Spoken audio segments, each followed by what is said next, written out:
ज़्यादा चीज़ें छेड़ देती हैं। जी जज़ाकल्लाह खैर। शरीयत के मिजाज को समझना बहुत अहम है, इसलिए आज आप उन स्कॉलर को सुन रहे हैं जो शरीयत के मिजाज को बहुत अच्छी तरह समझते हैं। अभी भी सवाल बहुत सारे हैं, लेकिन आज एक आखिरी सवाल लेते हुए प्रोग्राम को वाइंड अप करना पड़ेगा। बच्चा सवाल करता है कि what to do in a situation when our parents tell us do certain things which are not allowed in Islam। क्या करना चाहिए ऐसी सूरत हाल में जब वालिदैन ऐसी चीज़ का हुक्म दें जो जायज़ नहीं है इस्लाम में?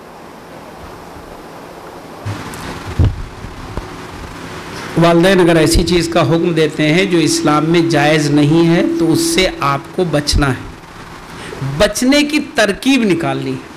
बचना अलग चीज़ है, तरकीब निकालना अलग चीज़ है। एक चीज़ है मना कर देना। मसलन एक मिसाल हम दे दें, ज़्यादा करें जल्दी शॉर्ट करिए, मसला है होता है समझ में ना आए। एक साहब मेरे पास आए, उनके छोटे भाई की शादी थी, 2 भाइयों की वन टाइम शादी थी, एक दिन के गैप से। उन्होंने कहा कि मेरे वालिद साहब ने डीजे तय कर लिया है तो मैं उस शादी में शरीक नहीं हूँगा। मैंने कहा यह गलत फैसला है आपका। आप शादी में शरीक होइए, आप दूर रहिए। आगे आगे क्यों चलेंगे आप थोड़ा पीछे पीछे चलिए। आप कहिए लोगों से कि भाई मुझे ये नापसंद है, लेकिन चूंकि मेरे भाई की शादी है इसलिए मैं शरीक हूँ, मेरा भाई है, उसका हक है। अगर आज आप शरीक नहीं रहेंगे तो आपके में और आपके भाई में दुश्मनी हो जाएगी।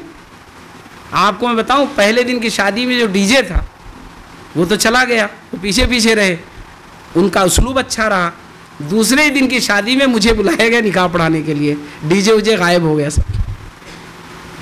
वजह क्या हुआ? वालिद साहब से अगर उनकी लड़ाई हो जाती, टकराव हो जाता, जिसके लिए वो मेरे पास आए थे कि मैं मकान बदल दूंगा, आज के बाद मैं घर में नहीं रहूंगा, अब मेरा कोई ताल्लुक नहीं, अगर ये उन्होंने कर लिया होता तो दोनों शादियों में डीजे रहता, सारा हंगामा होता और लड़ाई जिंदगी भर के लिए होती।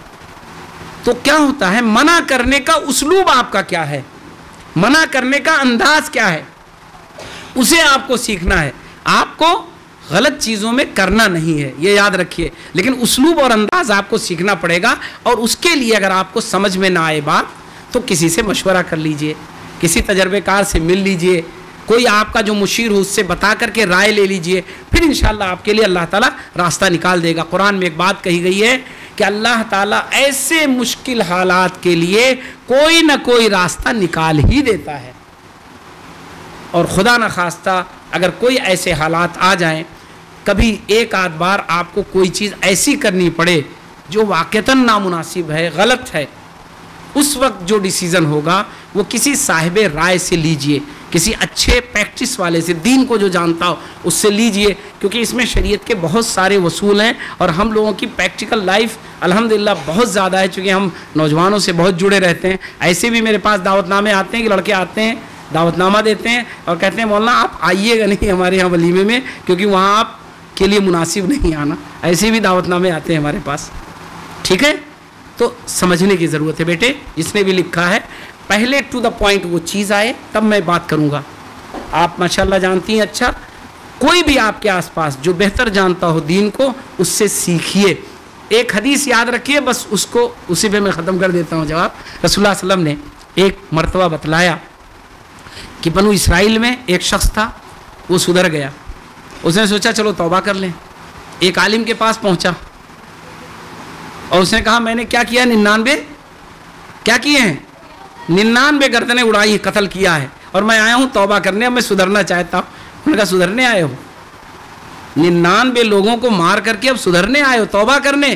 तुम्हारी तौबा कहाँ अल्लाह कबूल करेगा? उसने कहा ठीक है, नहीं कबूल करेगा, 100 पूरा कर दिया। क्या कर दिया? 100 पूरा कर दिया। कैसे पूरा किया? हाँ, उसकी गर्दन भी उड़ा दी। उसके बाद वहां से आगे बढ़ा, फिर उसको एहसास हुआ कि नहीं, तौबा तो किया जा सकता है, सही बना जा सकता है। आगे बढ़ा, उसे बताया गया कि फलां जगह चले जाओ, वहां एक बहुत अच्छे आदमी है, वो तुम्हारे तौबा का रास्ता बता देंगे। रास्ते में मौत आ गई उसकी। फरिश्तों ने क्या किया? उसकी जान निकाल ली। अब क्या होगा? जन्नत में जाएगा, जहन्नम में जाएगा, अच्छा माना जाएगा, बुरा माना जाएगा? अल्लाह सुब्हानहू तआला ने, रसूलुल्लाह सल्लल्लाहु अलैहि वसल्लम फरमाते हैं कि अल्लाह सुब्हानहू तआला ने इस बात को कन्फर्म करवाया फरिश्तों से کہ وہ برائی سے بھلائی کی طرف جو جا رہا تھا اگر ادھر وہ آگے بڑھ گیا ہے تو وہ اچھائی میں مانا جائے گا, اچھے لوگوں میں شمار ہوگا. اور یہی ہوا کہ وہ جو قدم آگے بڑھا چکا تھا, اچھے آدمی کی طرف جا رہا تھا, وہ زیادہ ڈسٹینس تھا, زیادہ وقفہ تھا, چنانچہ وہ نیکوں میں شامل ہو گیا کیونکہ وہ توبہ کرنے جا رہا تھا. ٹھیک ہے, تو اس لیے میں نے اس کو بتا دیا کہ جب بات آئے گی تو وہاں آپ کو کوئی اچھا آدمی مشورہ دے گا تو آپ کے لیے مفید ہوگا.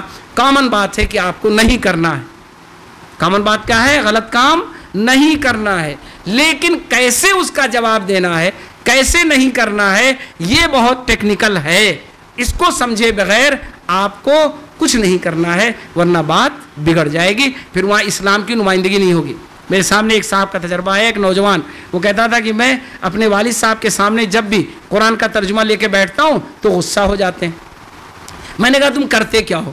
کہنے لگے مثلاً والد صاحب لیٹے ہوئے ہیں اپنے کمرے میں تو میں لے کے پہنچ جاتا ہوں, ترجمہ پڑھ کے سنانے لگتا ہوں, وہ اٹھتے ہیں دوسرے کمرے میں چلے جاتے ہیں, میں پھر وہاں لے کے پہنچ جاتا ہوں. تو ہم نے کہا یہ تم چڑھا رہے ہو ان کو, قرآن نہیں سنا رہے ہو. تم پہلے اپنے والد کی 1 مہینے خدمت کرو, جہاں جس حال میں جس جگہ ہوں جا کے پوچھو کہ کس چیز کی ضرورت ہے, میں آپ کی کیا خدمت کروں. 1 مہینے تم یہ کام کر کے آؤ, تب میں بتاؤں گا, پھر لے جا کے کتاب سنانا, پھر قرآن سنانا, بخاری سنانا, جو سنانا ہوگا تمہارے والد تمہاری بات سنیں گے. اور آج وہ لڑکا اپنے گھر میں بہت خوش ہے, بہت خوش ہے. اور اگر وہی کرتا ہو تو کیا ہوتا, یا تو والد صاحب گھر چھوڑ کے چلے جاتے یا اس کو گھر سے نکال دیتے, ہے نا بیٹے. تو اس لیے اس بات کو آپ لوگوں کو سمجھنے کی ضرورت ہے. جزاک اللہ خیراً کثیراً کثیرا. یقیناً علماء انبیاء کے وارثین ہیں, یہ اللہ کے رسول صلی اللہ علیہ وسلم کی بتائی بات ہے.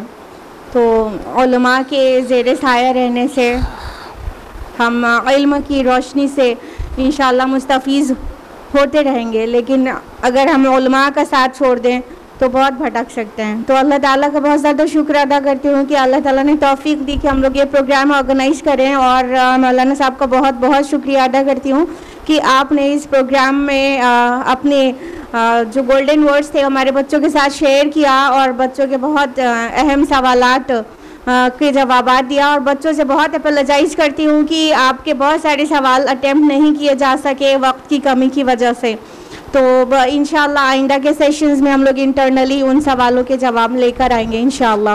تو آج I would like to call upon the stage Sister Unsa Murtaza to conclude the session, and that is it from my side. Wassalamu alaikum wa rahmatullahi wa barakatuh. Indeed, this was also a great and an informative session. Many of our doubts got cleared. The questions were also very good. اور آپ کے questions سے یہ صاف ظاہر ہوتا ہے کہ آپ سب کتنے thoughtful اور ایک better مسلم بننے کے towards کتنے concerned ہیں. ہم آپ کی اس فکر کو appreciate کرتے ہیں. Be reflective and ponder over the things around us.